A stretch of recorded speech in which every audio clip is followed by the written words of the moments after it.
بسم اللہ الرحمن الرحیم۔ السلام علیکم۔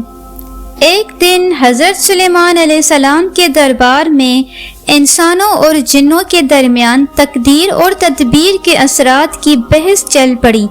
جنوں کے پاس بھی مضبوط دلائل تھے کہ اچھی اور محفوظ تدابیر سے تقدیر بدلی جا سکتی ہے، جبکہ کچھ انسانوں کی طرف سے بھی تقدیر کے اٹل ہونے پر مضبوط دلائل تھے۔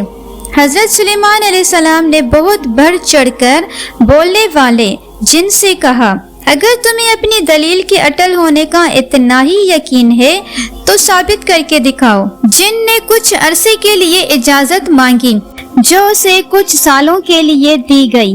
یہ جن دن رات ترکیبیں سوچتا رہا کہ ایسا کیا کروں کہ اپنے دلائل ثابت کر سکوں۔ ایک دن انہیں خیالات میں اڑتا ہوا جا رہا تھا کہ اس کی نظر پڑوسی بادشاہ کے محل پر پڑی۔ اس کے وسیع و عریض چمن میں نوعمر شہزادی اپنی کنیزوں اور سہیلیوں کے ساتھ چھپن چھپائی کھیل رہی تھی۔ وہ اپنی سہیلیوں سے چھپنے کے لیے ایک الگ تھلگ درخت کے پیچھے چھپی ہوئی تھی کہ اسے جن نے فوراً شہزادی کو غائب حالت میں ایک رومال میں دوا سنگھا کر بے ہوش کیا اور لے کر اڑ چلا۔ اس نے ایک بڑے اور گھنے درخت کی شاخوں کے درمیان ایک دم ایک آرام دہ بنایا۔ اس میں شہزادی کی ضرورت کی اور کھانے پینے کی تمام اشیاء رکھ دی تاکہ شہزادی ہوش میں آئے تو اچانک پریشان نہ ہو جائے۔ یہ درخت ایک شوریدہ اور خوب چوڑے دریا کے درمیان تھا۔ دور دور تک صرف جنگل و بیابان تھا۔ ہوش آنے تک جن مناسب شکل میں ایک بزرگ کی صورت میں آ گیا۔ شہزادی ہوش میں آئی تو رونا دھونا کیا اور کھانے پینے سے انکار کر دیا، کیونکہ اس تبدیلی نے اس کے حواس گم کر دیے تھے۔ جن کو اندازہ تھا انسان تقدیر نئی جگہ، لوگ اور ماحول کو اپنا نہیں پاتا، اس لیے اس نے اس کی تمام ضرورت کی چیزیں رکھی اور یہ کہہ کر نکل گیا، ابھی تم آرام کرو۔ نوعمر شہزادی غم و دکھ میں روتے روتے سو گئی۔ جن اگلے دن بزرگ کی شکل میں آیا اور اس پر شفقت انداز سے جھوٹی تسلیاں دی تاکہ وہ بیمار نہ ہو جائے، کہیں بادشاہ معظم اسے سزا نہ دے۔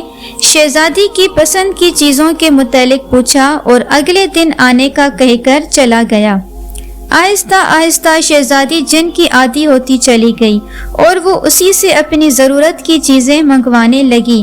وہ آس پاس کی کھڑکیوں سے جنگل یا دریا کا نظارہ کرتی۔ اسے اپنے جیسا اور کوئی انسان نظر نہ آتا، لیکن جن جسے وہ بابا کہنے لگی تھی کہ وہ ایک جن ہے جو کمرے سے نکلتے ہی وہ غائب ہو جاتا ہے، جبکہ باہر کوئی سیڑھی نہیں تھی۔ وقت گزرتا گیا اور شہزادی نوعمری کے دور سے نوجوانی میں داخل ہو گئی۔ جن کے آنے کے دورانے میں لمبا وقفہ آنے لگا، کیونکہ اب وہ مطمئن تھا کہ اب شہزادی کو پیش کرنے کا وقت آنے والا ہے اور وہ بادشاہ معظم حضرت سلیمان علیہ السلام کے سامنے اپنی شرط جیت جائے گا۔ ایک دن طوفان کے آثار تھے، دن میں بھی رات چھا گئی تھی۔ شہزادی نے ایسی طوفانی کیفیت پہلی مرتبہ دیکھی تھی۔ ڈر اور خوف سے اس کا برا حال ہو گیا۔ کافی دیر گزر گئی کہ اس دوران اسے دروازے پر دستک سنائی دی۔ ایسا پہلی مرتبہ ہوا تھا کہ کسی نے دستک دی ہو، ورنہ جن تو خود بخود اندر آ موجود ہوتا تھا۔ شہزادی نے خوف و دہشت سے پوچھا، کون؟ تو اسے گھبرائی ہوئی آواز سنائی دی، ہمیں کچھ دیر کے لیے اندر پناہ دو، طوفان گزرنے تک ہم رکنا چاہتے ہیں۔ شہزادی نے دروازہ کھولا تو وہاں دو نوجوان بمشکل ٹہنی پر بیٹھے ہوئے تھے۔ دروازہ کھلتے ہی دونوں جوان اندر داخل ہو گئے۔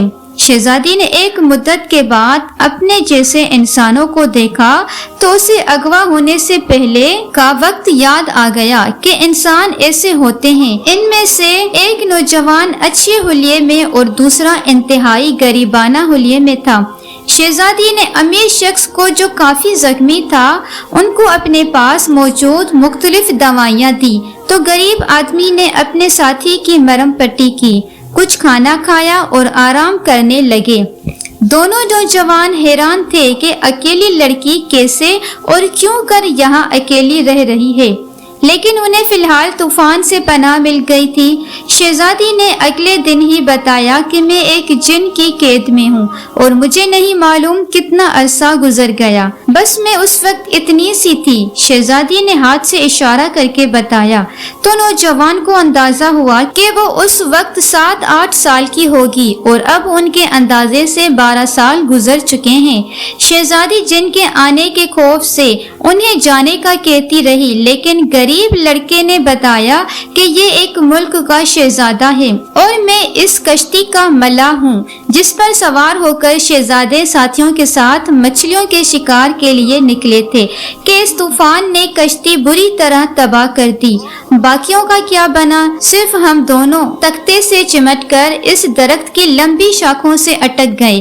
چڑھتی طوفانی لہروں سے بچنے کے لیے درخت پر چڑھے تو کمرہ دیکھ کر حیرت بھی ہوئی اور بچنے کی امید بھی، لیکن یہاں تو ایک اور ہی ماجرا نظر آ گیا ہے۔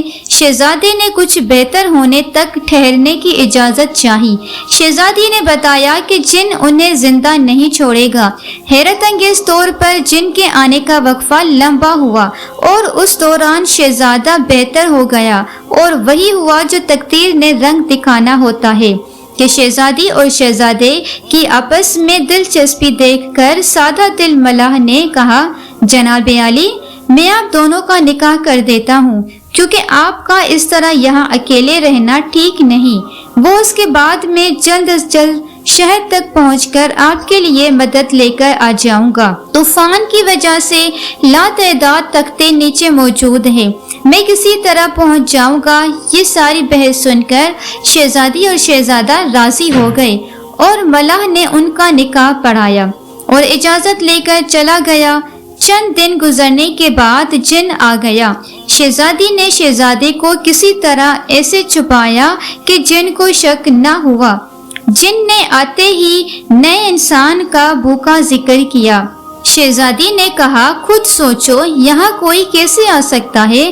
دریا کے درمیان ایک اکیلا درخت، اس قدر بڑا طوفان گزر کر اس کی بو سے تم پریشان ہو رہے ہو۔ جن کچھ مطمئن کچھ غیر مطمئن ہوا اور شہزادی تک کھانے پینے کی چیزیں پہنچا کر واپس چلا گیا کہ آج کل دربار میں میری ذمہ داریوں میں اضافہ ہو گیا ہے، اس لیے میرے آنے کا وقفہ لمبا ہوگا۔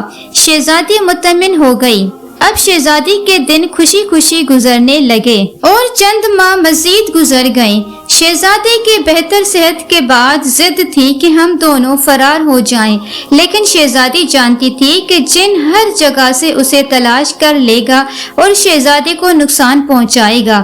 شہزادے کو ملاح پر بھی حیرت تھی کہ وہ آج کئی مہینوں سے مدد لینے گیا ہے اور واپس نہیں پلٹا۔ اب شہزادی ماں بننے والی تھی۔ شہزادہ سخت پریشان تھا کہ وہ اکیلے سب کچھ کیسے سنبھال سکے گا کہ شہزادی کو جن کے آنے کا احساس ہوا جو اسے اندازہ ہو جاتا تھا۔ شہزادہ فوراً چھپ گیا اور جن نے شہزادی سے آ کر کہا، تیار رہنا، میں تمہیں اس کمرے سمیت اٹھا کر آج بادشاہ سلامت کے حضور پیش کرنے جا رہا ہوں۔ یہ ایک شرط تھی جو میں نے جیتنی تھی اور اب میں جیت گیا ہوں۔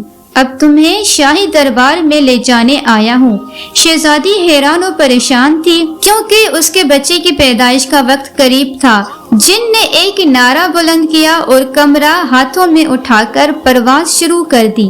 چند منٹوں میں جن بادشاہ وقت حضرت سلیمان علیہ السلام کے دربار میں پہنچا اور فاتحانہ انداز میں درباریوں سے مخاطب ہو کر کہا کہ 12 سال پہلے تقدیر اور تدبیر کی جو بحث چلی تھی کہ جو لکھا گیا وہ بدل نہیں سکتا۔ میں نے فلاں بادشاہ کی بیٹی کو اغوا کیا جس کی منگنی فلاں بادشاہ کے بیٹے سے ہو چکی تھی، لیکن اب اس شہزادے کی کشتی کے حادثے میں انتقال کی تصدیق کروا لی تو مجھے احساس ہوا کہ اب شہزادی کی شادی کہیں اور ہو سکے گی اور ہم تقدیر کو تدبیر سے بدل سکتے ہیں، ورنہ اس شہزادی کی شادی اسی شہزادے سے ہو جانی تھی۔ حضرت سلیمان علیہ السلام نے دروازہ کھولنے کا حکم دیا تو اندر سے ایک شہزادی کے بجائے 3 افراد برآمد ہوئے، شہزادی، شہزادہ اور ان کا بچہ۔ جن یہ سب دیکھ کر ششدر رہ گیا۔ حضرت سلیمان علیہ السلام نے اس شہزادے سے پوچھا، تم اسی فلاں ملک کے شہزادے ہو؟ شہزادے نے شروع سے لے کر آخر تک سارا قصہ سنایا۔ جن حضرت سلیمان علیہ السلام کے قدموں میں گر گیا، لیکن حضرت سلیمان علیہ السلام نے اس کو عمر قید کی سزا دی کہ اللہ پر یقین محکم نہ ہو تو ایسی بحث میں قدرت کو چیلنج کرنے والی حرکت ناقابل معافی ہوتی ہے۔ شہزادی اور شہزادے کو ان کے لواحقین کے آنے تک شاہی مہمان خانے میں ٹھہرایا گیا۔